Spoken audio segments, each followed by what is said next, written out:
Bonjour et bienvenue pour cette nouvelle vidéo consacrée à la pleine lune en Scorpion ce 27 avril, donc qui aura lieu cette nuit vers 5 h du matin et donc qui est dans l'axe Taureau-Scorpion.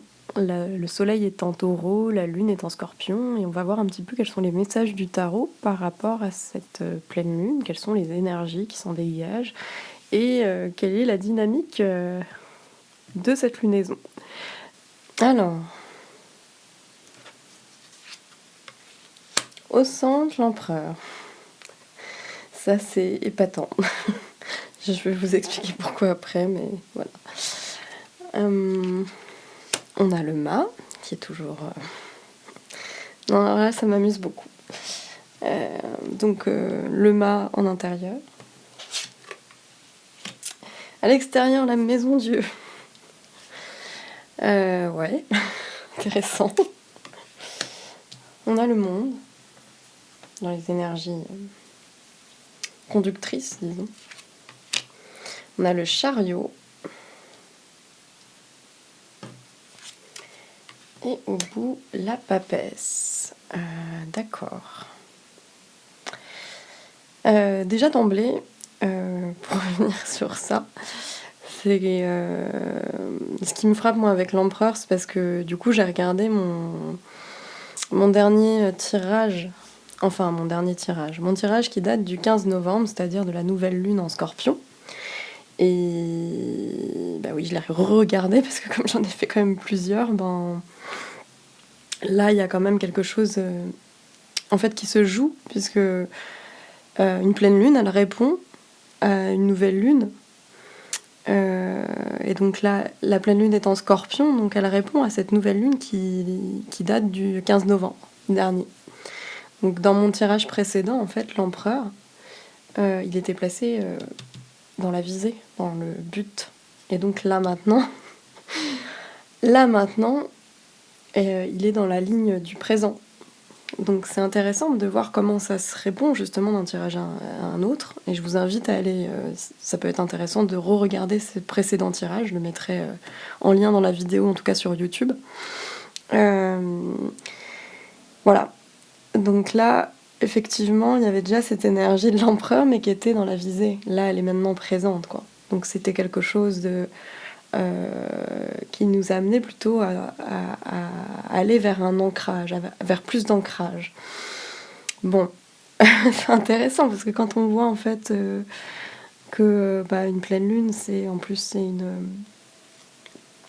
une opposition entre deux signes qui sont à la fois opposés et complémentaires. Justement, avec l'énergie du Scorpion, on va plutôt aller vers le dépouillement, l'indicible, l'invisible, le mystère. Avec l'énergie taureau, on est plus dans cet ancrage, on est plus dans le tangible, on est plus dans le corps. Donc il y a ce truc-là qui est là présent avec le taureau. C'est intéressant. Voilà, bon, ça c'était la petite parenthèse, mais c'est vraiment, je trouve ça de plus en plus intéressant de proposer une lecture de tarot et en jouant sur ces cycles, en fait, quoi, justement, et comment ils se répondent. Et bon, alors là, c'est par rapport à mes propres tirages, mais ce que je vous invite à faire, en fait, c'est d'essayer de vous rappeler qu'est-ce que vous faisiez en novembre dernier, en fait, dans quel état vous étiez, quelles étaient vos interrogations, quelles sont les choses que vous avez mis en place, qu'est-ce qui se passait dans votre vie, et justement de voir comment 6 mois plus tard, en fait, cette pleine lune intervient et comment elle y répond. Est-ce que ça a répondu à vos interrogations? Est-ce qu'il y a des déblocages? Est-ce qu'il y a quelque chose qui fait écho à ce moment-là? C'est intéressant de l'observer simplement, en fait. Voilà.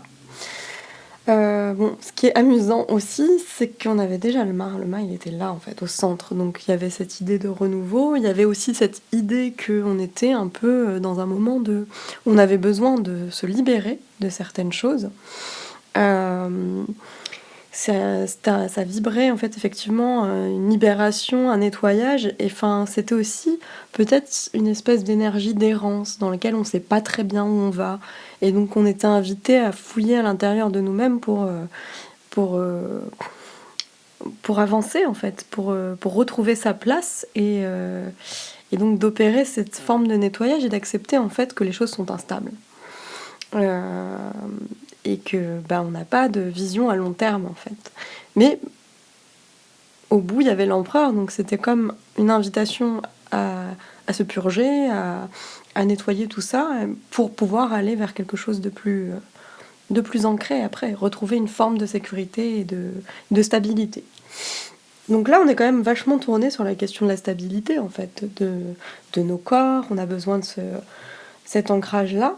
Ça, c'est très central, en fait. C'est ce qu'on a besoin, de se reconnecter à nos corps, et puis au plaisir aussi, peut-être, relié au plaisir matériel, en fait, peut-être. Juste... bon, ça, c'est l'énergie du taureau qui nous y invite. Après, là, l'empereur, voilà, il est concentré vraiment sur sa sécurité, renforcer peut-être ce qui ne l'est pas, ou enfin renforcer les choses qui restent instables pour viser à les pérenniser, à les stabiliser, mais dans le temps. Donc c'est là où ça peut me faire penser à cette énergie taureau. Mais voilà, tout en visant, parce que l'empereur, il a quand même une visée, et là, il y a quand même des turbulences en vue avec la Maison Dieu. La Maison Dieu, ça m'évoque Uranus, justement, qui est très présent, en fait, dans cette pleine lune, puisque là, c'est central, en fait, c'est une des grosses planètes qui se situe dans le signe du Taureau à l'heure actuelle et qui peut amener un désir de changement ou en tout cas la volonté de changer des choses. Ou alors des prises de conscience, un besoin d'évolution, un besoin de faire bouger les choses, de faire évoluer les choses. Là, il y a beaucoup cette énergie-là, il y a cet ancrage au centre, comme si peut-être on pouvait trouver, cet ancrage-là en nous-mêmes, en fait. Peut-être qu'on a cette force-là, en fait. On l'a trouvée, en fait, pendant ce cycle lunaire. Peut-être qu'il y a quelque chose qui s'est justement stabilisé en nous ou dans nos vies, et malgré les turbulences extérieures, en fait. Et là, c'est peut-être aussi une façon de nous amener à ne pas être trop fixe non plus, en fait, de savoir qu'est-ce qu'on a pour acquis, mais qu'est-ce qui a besoin aussi de changer. Qu'est-ce qui est plus à l'ordre du jour, en fait. Qu'est-ce qui remonte à la surface, de ne pas se montrer trop rigide non plus, en fait, parce que il peut y avoir une forme de rigidité avec l'empereur. Bon, voilà, avec le taureau, on est quand même dans des signes fixes, et Uranus pousse à des changements, en fait. Donc là, Maison Dieu, elle nous parle de ces changements-là, en fait, peut-être même de choses imprévisibles qui peuvent nous tomber dessus. Voilà, là c'est vraiment placé en extérieur, donc il y a quelque chose comme ça. Soit c'est vraiment des prises de conscience qui sont à l'œuvre avec cette pleine lune. Donc c'est une pleine lune qui est remuante, hein, là. En plus, c'est une super lune, donc elle va nous paraître en tout cas beaucoup plus grosse. Voilà, c'est marrant parce qu'il y a cette opposition un peu entre cette énergie très ancrée, très stable de l'empereur et en même temps cette nécessité de mettre en place des choses pour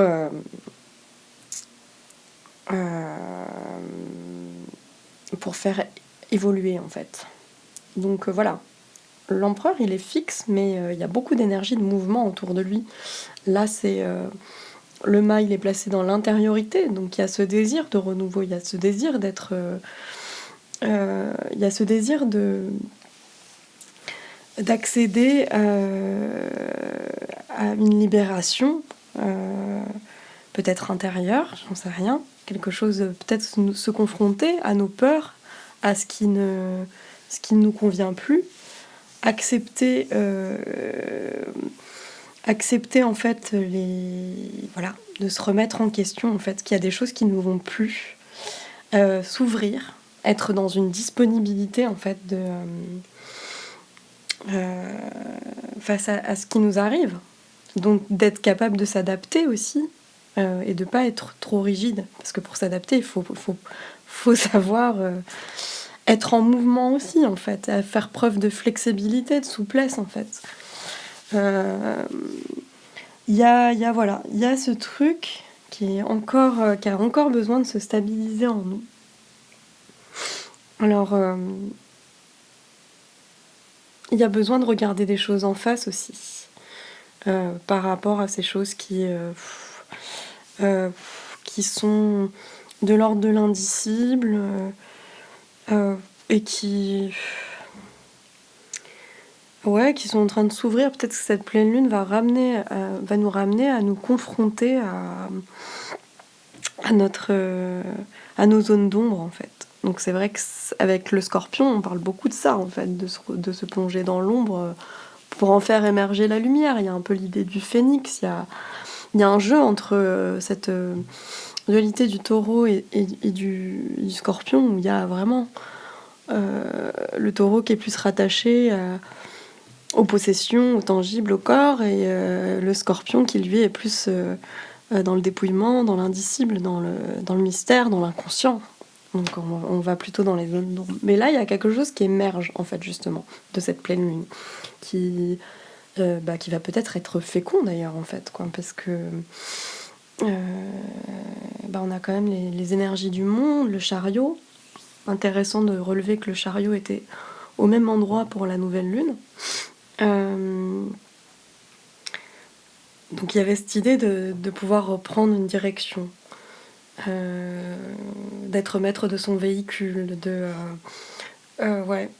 reprendre... parce qu'avec le mât, en fait, on a quand même cette idée d'errance, de folie aussi parfois. Et peut-être qu'on ne sait plus très bien où on en est, mais qu'en même temps, on aspire à stabiliser les choses. Et que là, en fait, la pleine lune, elle va nous mettre dans cet état, en fait, de tension, en fait, entre ce désir de stabilité et en même temps ce besoin de liberté. Il y a quelque chose comme ça. Ce qui m'évoque aussi, en fait, le carré, parce qu'il y a un carré avec Saturne en Verseau, et qui est vachement présent là, en fait, avec cette pleine lune, qui va créer des tensions avec Uranus en Taureau. Et voilà, Uranus, justement, voilà, il est dans cette énergie, cette volonté de faire bouger les choses, de les faire changer, de les faire évoluer. Il y a des choses imprévisibles qui peuvent avoir lieu. Et là, le mât, c'est une énergie de liberté aussi, de libération. Donc, Saturne, c'est un peu le vieux sage qui dit attention de pas tomber dans l'impulsivité.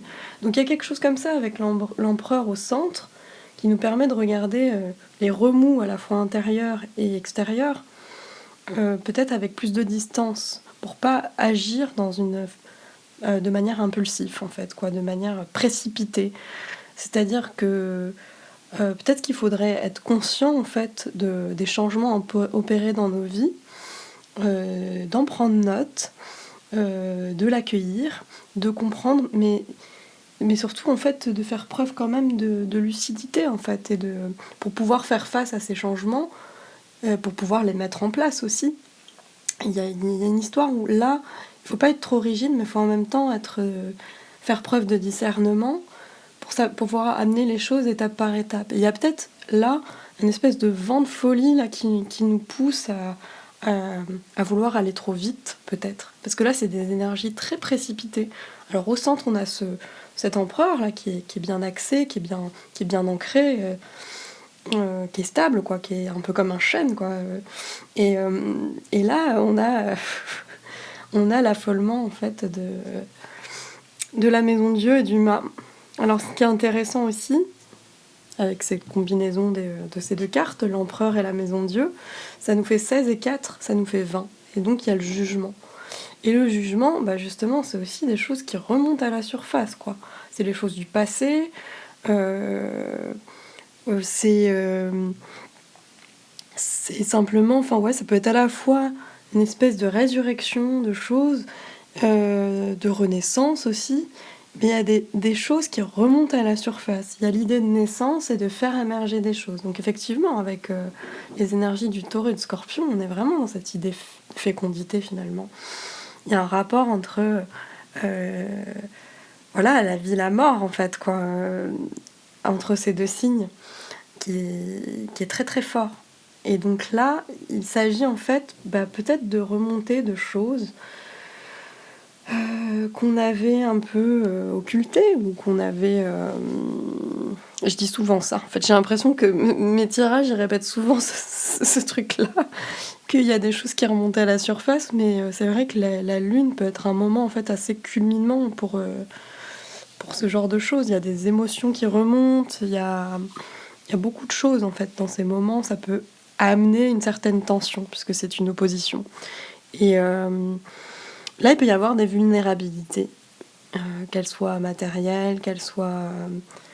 Ah, j'ai un petit moucheron.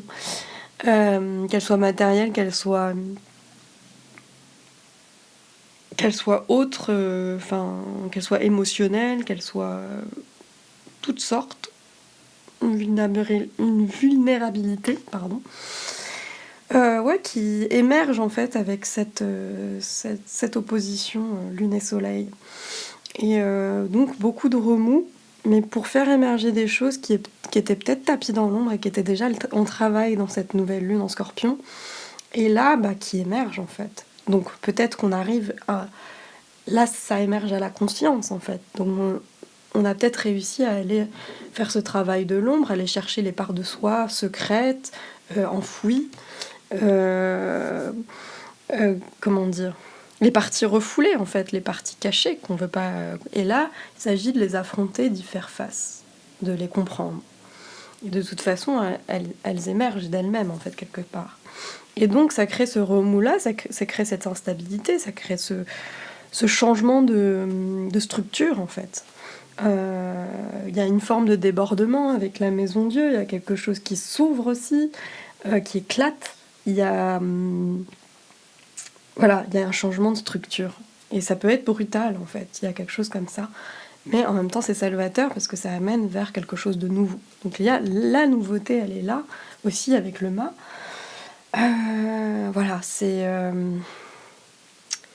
C'est l'inattendu qu'on accueille, en fait. Et qui nous permet peut-être de nous ouvrir à des opportunités nouvelles, de nous ouvrir à peut-être plus de vitalité aussi. Il y avait quand même cette idée dans le tirage de la nouvelle lune de se libérer, d'opérer un nettoyage, et peut-être que là, le nettoyage, il fait sortir des choses et il les amène à en conscience, en fait. Voilà. Donc, en plus, c'est intéressant parce qu'au bout, on a quand même tout est très dynamique, en fait, dans ce tirage, à part dans cet axe, et au bout on a la papesse. Donc la papesse, là on est beaucoup moins dans cette dynamique là, et peut-être que c'est notre Saturne qui nous demande d'étudier un peu plus les choses avant de se précipiter ou de se lancer dans des projets, de les penser en fait, pour qu'ils soient durables, pour que nos idées qu'elles soient pas juste des désirs passagers en fait, d'amener une certaine pérennité. Donc il y a ça. Et la papesse, la papesse qui est là au bout, elle est dans la préparation, elle est dans l'étude, elle se précipite pas. Il y a quelque chose qui est dans la patience, dans la lenteur aussi du coup, mais il y a aussi l'idée d'être en gestation, mais d'être conscient aussi. Il y a une forme elle est dans la conscience, la papesse. Elle tient un livre ouvert qu'elle ne regarde pas, en fait, comme si elle savait le lire sans le regarder, en fait. Comme s'il suffisait de l'ouvrir pour le comprendre. Donc il y a quelque chose comme ça, d'un regard un peu lucide, en fait, avec la papesse, et conscient, d'amener les choses à la conscience, d'être dans la connaissance, mais voilà. Donc ce changement-là, il arrive, on en a conscience, on le souhaite, mais on souhaite que ça bouge, que les choses bougent, mais en même temps, il y a quelque chose à pouvoir maîtriser là-dedans, en fait. Alors, pas être trop dans la maîtrise non plus. Le précédent tirage de la nouvelle lune ne nous invitait pas à être dans la maîtrise. Il nous invitait plutôt à accueillir le fait qu'on n'a pas le contrôle sur les choses. Mais là, en fait, c'est juste la prudence à avoir par rapport à une certaine précipitation, une envie. Peut-être qu'on est un peu comme dans voilà, une cocotte minute là qui est prête à éclater. On a besoin de sortir de ce... Voilà, ça peut être une espèce de forme d'urgence là d'un seul coup. On a envie de faire de tout lâcher, de tout abandonner, d'envoyer tout péter quoi. Et donc ça peut être ça aussi, ça peut être cet effet de voilà de resserrement là qu'on a ressenti pendant pas mal de temps et qui fait que bah là les énergies elles ont besoin de d'éclater quoi. Et ben voilà, il y a quand même un axe au centre qui nous invite à, à, à faire attention à ça, à pas être trop précipité en fait. On peut penser en fait, c'est les changements qui sont nécessaires dans nos vies. On peut, en fait, une fois qu'on a conscientisé tout ça et qu'on se libère aussi de nos peurs, peut-être, il y a aussi cet aspect-là, qu'on comprend, qu'on a fait face. Alors entre le 22 et le 4, ça nous fait 26, les deux, 6 et 2, 8. Donc il y a la justice entre les deux cartes. Et la justice, bah, c'est ça, c'est aussi retrouver un certain équilibre et faire face aux choses. Regarder les choses en face, trouver la vérité. Il y a une histoire de trouver un équilibre entre s'autoriser, s'interdire et enfin d'être aussi d'avoir les. En fait, la justice, elle a les idées claires. Elle fait face, elle est dans la lucidité. Donc il y a ça en fait qui est très présent. Voilà. Donc ensuite, on a le monde et le chariot. Donc c'est vrai qu'en fait, ça amène à cette ouverture-là. Là, le monde, bah, donc on voit qu'il y a quelque chose qui est en jeu dans cette pleine lune, mais qui nous amène à nous ouvrir. À nous ouvrir et à trouver une espèce de plénitude aussi. Donc il y a ces tumultes en fait intérieurs, mais qui nous libèrent aussi. Qui nous libèrent et qui nous amènent vers plus de plénitude.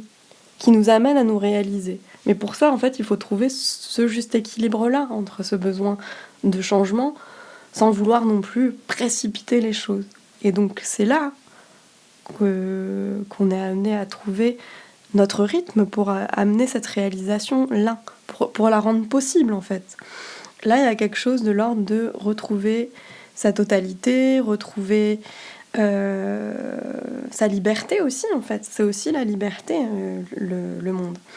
Il y a l'idée d'épanouissement, de s'entourer aussi en fait, d'aller vers les autres. Et voilà. Et avec le chariot, il y a quand même cette idée en fait de voilà d'amener ce changement,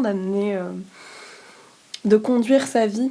Et il y avait cette opposition entre les deux chevaux en fait qui regardent pas forcément dans la même direction et d'arriver à conduire le chariot en mariant les contraires en fait quoi, en trouvant cet équilibre là. Donc c'est aussi quand on sera un peu plus sûr de notre chemin, peut-être que on pourra conduire et savoir comment s'orienter. Peut-être qu'il y a encore ces zones de flou là qui sont, je sais pas, peut-être qu'il y a encore cette forme d'errance avec le mât en fait. Et là il y a quelque chose qui nous amène à plus de dynamisme, à enclencher les choses, à les réaliser. À vider en fait, à faire exploser les choses qui vraiment sont plus en place, ne nous conviennent plus. Il y avait cette opération en fait, cette dynamique d'épuration qui est en cours avec le Scorpion. Il y a quand même cette idée de renaître de ses cendres et donc aussi de plonger en fait dans nos parts sombres, et de toute façon elles vont faire surface, elles vont émerger. Donc voilà, elles émergent et avec cette pleine lune, on risque de s'y reconfronter si jamais on avait laissé encore ça sous le tapis, quoi. Si on avait encore refoulé certaines choses, ne pas faire face, justement. Mais là, on a l'air d'être un peu plus stable pour affronter justement cette instabilité ambiante. Et pour amener en fait à savoir qu'est-ce que j'ai envie vraiment, quelle est ma liberté, où est-ce que je trouve ma liberté et comment je fais pour me donner les moyens de l'obtenir aussi. Il y a aussi ça en fait avec le mât. Donc voilà, Et en tout cas, ça nous conduit à prendre le temps, mais à prendre le temps de la gestation, de comprendre quelles sont les choses que je peux apporter pour mener à bien ce changement et voilà, pour, euh, pour réaliser ce que je désire en fait.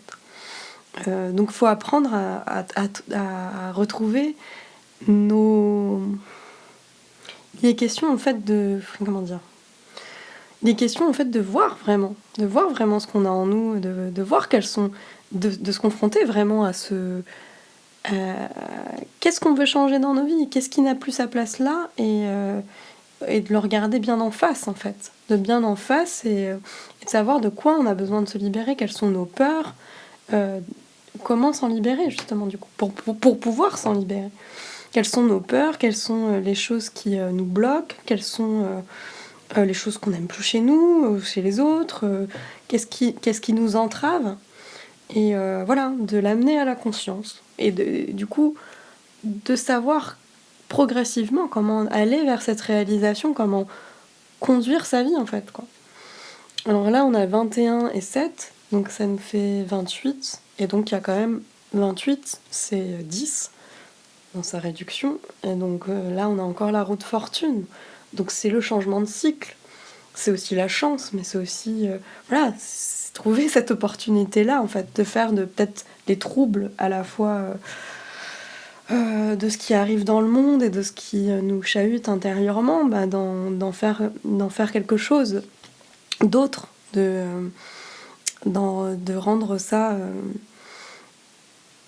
fécond. Et, euh, et voilà, enfin, c'est un travail d'alchimiste, quoi. C'est aller au fond de soi-même pour voir quelles sont les ombres et pour pouvoir en fait les amener dans la lumière, amener plus de compréhension. Et voilà, la papesse, c'est ça. On arrive vers ce moment de gestation, ce moment de préparation. C'est comme une étude en fait, quoi. Une étude pour savoir justement comment amener ça. Mais la papesse, elle est en conscience vraiment de ce qu'elle porte à l'intérieur. Son activité, elle est intérieure, mais elle bouillonne à l'intérieur et elle voit les choses et elle arrive elle a cette lucidité-là. Elle fait les choses dans le silence et dans la solitude, mais il y a ça en fait. Voilà. Donc en fait, il y a un moment en fait là, avec cette pleine lune, pour retrouver cette espèce d'accord avec le monde, enfin aussi, ce... ouais, cette totalité, enfin, il y a une espèce d'harmonie en fait dans le monde. Retrouver cette harmonie-là, une espèce de désir de réalisation et d'osmose aussi, de plénitude.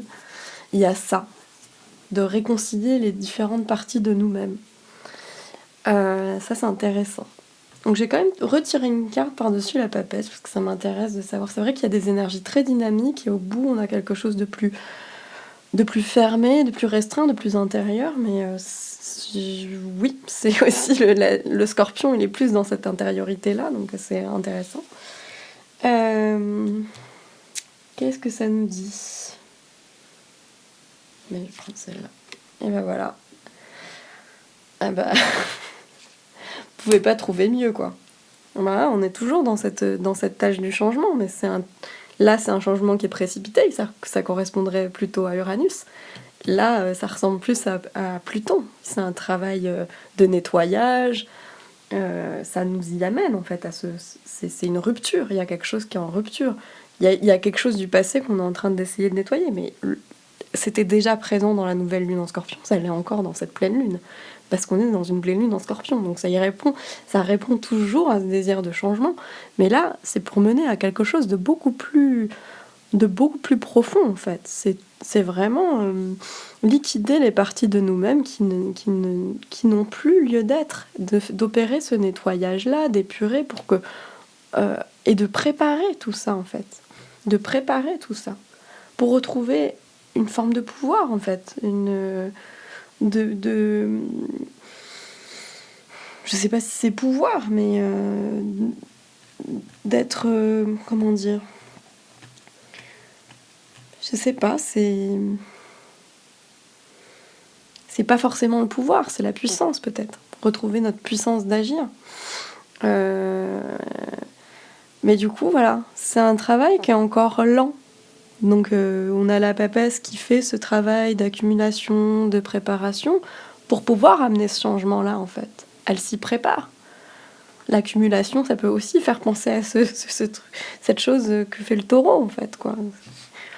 Et ça, bah, c'est l'inverse, quoi. C'est la dépossession, en fait. C'est ce nettoyage, en fait, de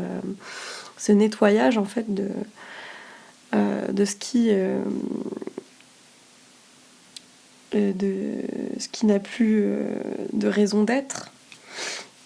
Il y a l'idée de nouveau cycle, de remise en question, et là c'est profond. C'est un travail c'est pas dans la précipitation, c'est quelque chose de profond, et donc qui prend du temps.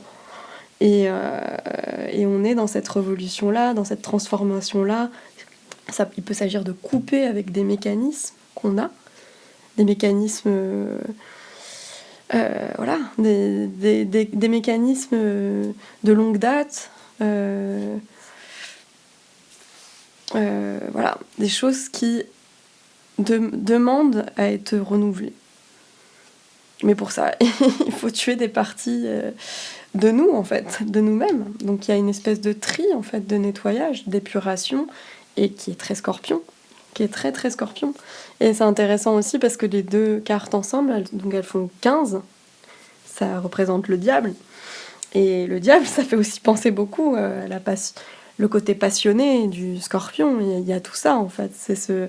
Là, c'est les parts de nous-mêmes qui nous parlent de notre profondeur, de ce qui est dans l'obscurité, dans notre inconscient, dans nos pulsions. C'est tout ce travail-là, là. La papesse, elle met cet éclairage là-dessus, et du coup, elle nous permet de savoir où aller, comment réaliser et devenir celui ou celle qu'on veut être. Comment s'accomplir là-dedans. Comment trouver... C'est un travail qui est dans l'ombre pour aller vers la lumière, en fait. Et du coup, bah, là, on est en plein dedans. On est en plein dedans avec cette énergie de l'arcane sans nom. Et ça peut être très créatif, quoi. Ça peut être très créatif et amener beaucoup de force. Voilà. Voilà, bah, j'avais pas fait de vidéo pour la nouvelle lune précédente, qui était en bélier.